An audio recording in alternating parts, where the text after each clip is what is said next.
Halo semuanya, nama saya Ivana Felicia dari kelas 8C.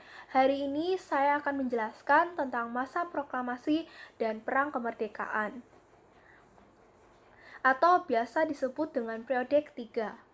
Peristiwa ini diawali pada tanggal 15 Agustus 1945, di mana Jepang mengalami kekalahan terhadap sekutu.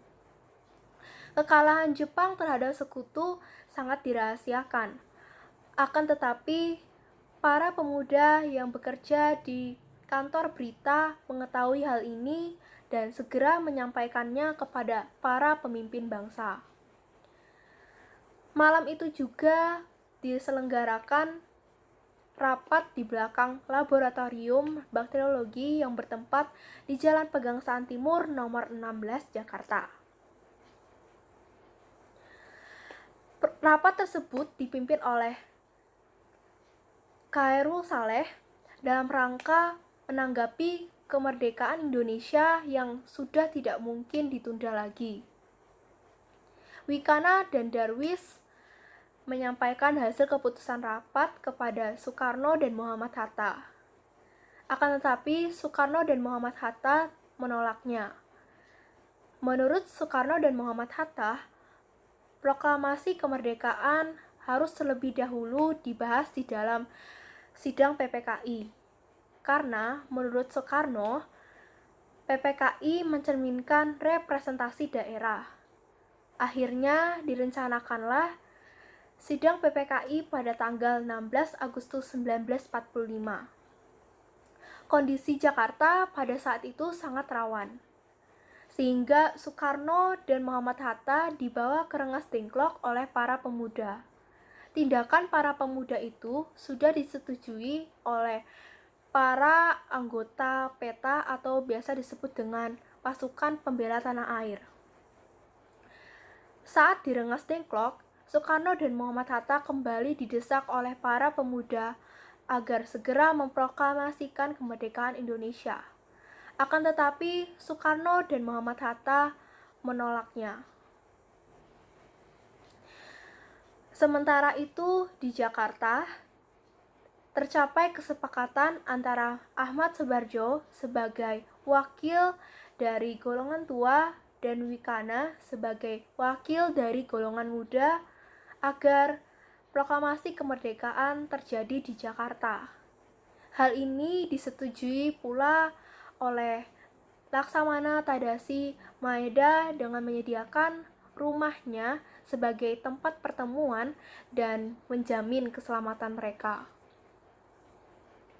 Pada pukul 17.00 WIB, Ahmad Soebardjo bersama Yusuf Kunto dan Saudanko Sulaiman tiba di Rengas Dengklok.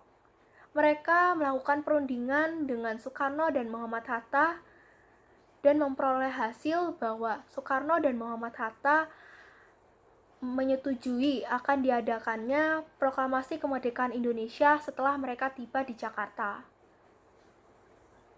Sesampainya mereka di Jakarta, mereka mengadakan rapat di rumah Laksamana Maeda yang dihadiri oleh anggota PPKI, wakil pemuda, dan wakil dari beberapa golongan masyarakat. Sidang ini dilanjuti dengan susunan naskah proklamasi. Muhammad Hatta mendiktekan naskah proklamasi, sedangkan Soekarno menuliskan naskahnya. Pada tanggal 17 Agustus 1945, pukul 2 dini hari, naskah proklamasi kemerdekaan berhasil disusun, lalu diketik oleh Sayuti Melik. Selesainya diketik, naskah proklamasi kemerdekaan kembali dibacakan di depan hadirin. Selanjutnya, naskah proklamasi kemerdekaan ditandatangani oleh Soekarno dan Muhammad Hatta atas nama bangsa Indonesia. Menurut rencananya, proklamasi kemerdekaan bangsa Indonesia dibacakan di lapangan Ikada. Akan tetapi, kondisi lapangan Ikada saat itu sangat tidak mendukung, sehingga proklamasi kemerdekaan harus dibacakan di depan Rumah Soekarno yang bertempat di Jalan Pegangsaan Timur nomor 56 Jakarta. Pada pukul 10 WIB, Soekarno membacakan naskah proklamasi kemerdekaan bangsa Indonesia. Selanjutnya, diadakan prosesi pengibaran bendera merah putih. Setelah bendera berkibar, para hadirin dengan spontan menyanyikan lagu Indonesia Raya. Sekian penjelasan saya tentang masa proklamasi dan perang kemerdekaan. Semoga bermanfaat. Tuhan Yesus memberkati.